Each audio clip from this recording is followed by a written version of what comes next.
could very well be that there was a natural area on the earth that the Temple Mount was deliberately built around. It was the religious heart of Jewish existence until its destruction by the Babylon. Among the holiest and most controversial places on the planet is the Dome of the Rock. New discoveries at this location may rewrite everything we believed about biblical history. This revelation is not only breathtaking and inherently mysterious, it's deeply connected to ancient prophecy. Even veteran scholars have been left agog. Hidden for centuries under this old platform, something is now being uncovered. These new findings hint at a much stronger and more significant truth than one could have possibly thought of.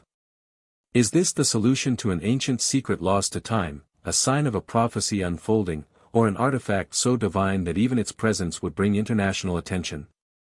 Stay with us, because what you are going to learn may change your perception of history, religion, and the future.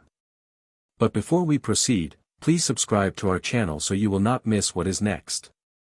You won't believe what was discovered under the stone.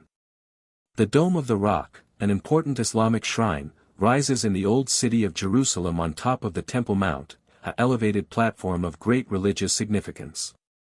The same location is home to other important holy sites, including the Al-Aqsa Mosque and the Golden Gate. Why is the Temple Mount so unique? It is Mount Moriah, where God had tested the faith of Abraham, as is told in the Bible. Genesis 22 verse 2 describes, "Then God said, Take your son, your only son, whom you love, Isaac, and go to the region of Moriah. Sacrifice him there as a burnt offering on a mountain I will show you." For Jews, this is the site where Solomon built the first temple, the resting place of the Ark of the Covenant. For Christians, it's where Jesus walked and taught. It is said by Muslims to be the place where the Prophet Muhammad went to heaven. It is one location that is holy to Judaism, Christianity, and Islam. Even before the Dome of the Rock was ever built, this hill already served as Jerusalem's spiritual and political center. It was from here that King David captured the city from the Jebusites and established it as Israel's capital. As is documented in 2 Samuel 5 verse 7, David took the stronghold of Zion, which is the city of David. Although David was eager to construct a temple, God decided his son Solomon would do so. David did start to make arrangements by buying ground on Mount Moriah, the threshing floor of Araunah the Jebusite. David is quoted in 2 Samuel 24 verses 24 to 25 as saying, "I will not sacrifice to the Lord my God burnt offerings that cost me nothing, and purchasing the property and constructing an altar." Scholars believe that this very location Solomon subsequently constructed the first temple. Nyens in 586 BC. Following the exile, the Second Temple was constructed by returned Jews under Ezra and Nehemiah and subsequently enlarged by King Herod. This is the same temple of the New Testament, where Jesus taught and turned over the tables of the money changers. In 70 AD, the Romans leveled this Second Temple in a Jewish revolt. No Jewish temple has been rebuilt there since. The Western Wall, which is all that remains of the original, stands today and is of deep significance. Muslims conquered Jerusalem in the 7th century. Islam, then a fast-growing religion, acknowledged the place's profound meaning. Muslims considered it to be associated with Abraham and with the Prophet Muhammad's miraculous night ride. According to Surah 17 of the Quran, Muhammad journeyed to the farthest mosque, Al-Aqsa, on a divine night ride. Though the Quran does not name Jerusalem, this was a tradition Islamic faith came to center around. No mosque was present on the location at that time. In 691 AD, Umayyad Caliph Abd al-Malik ordered the construction of the Dome of the Rock. The Al-Aqsa Mosque, near it, was later built and rebuilt several times after suffering earthquake damage and structural damage. Painfully beautiful, the Dome of the Rock shines like a crown on Jerusalem's horizon. Its initial dome, originally composed of wood and copper, was upgraded with a gold-plated aluminum one. A new dome wrapped in actual gold weighing approximately 80 kilograms was built in the 1990s for more than $15 million.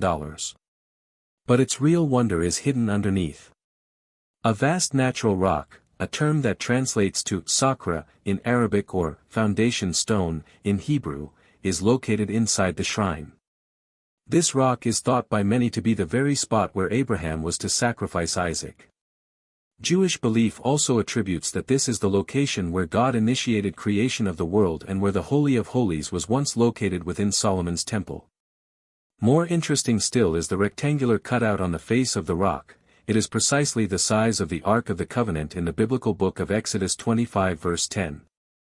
Numerous archaeologists and scholars are convinced this could be the very location where the Ark had previously lain. Over the centuries, the Holy Rock has been modified. During the Crusades, the Dome of the Rock had been turned into a Christian church, the Templum Domini, the Temple of the Lord. Parts of the rock were chipped by crusaders, who sold them as holy relics. Damage mounted, and parts of it were covered over in marble or paving stones. These coverings were later stripped away, enabling archaeologists to examine the rock more intensively. Early photographs taken in the 1900s exposed the rectangular depression more distinctly, both the size of the ark and the location of the Holy of Holies, as assumed. Every single piece of evidence, the geography of the rock, the biblical records, the physical cutout, leads to one astounding conclusion: the Dome of the Rock is constructed directly over the site of Solomon's temple. If true, this would imply that the holiest Jewish building, the presence of God's dwelling, is said to have existed in exactly the spot where the rock is now. This could be why the Temple Mount is so intensely fought over. It is the holiest place on earth to Jews. It is the third holiest place for Muslims. It is connected to Jesus' life and teachings for Christians. This find under the Dome of the Rock reminds us that the Bible is more than a book of religious doctrine. It's based on real persons, real occurrences, and actual locations. Although we might never know all the secrets under the Temple Mount, what already has surfaced strongly supports the historicity of the Bible. As Psalm 132 verses 13 to 14 declares, "For the Lord has chosen Zion, he has desired it for his dwelling, saying, This is my resting place forever and ever, here I will sit enthroned, for I have desired it." Thank you for watching. If this discovery moved you or gave you something new to consider, be sure to subscribe to our channel so you won't miss more biblical revelations like this. This is only the start.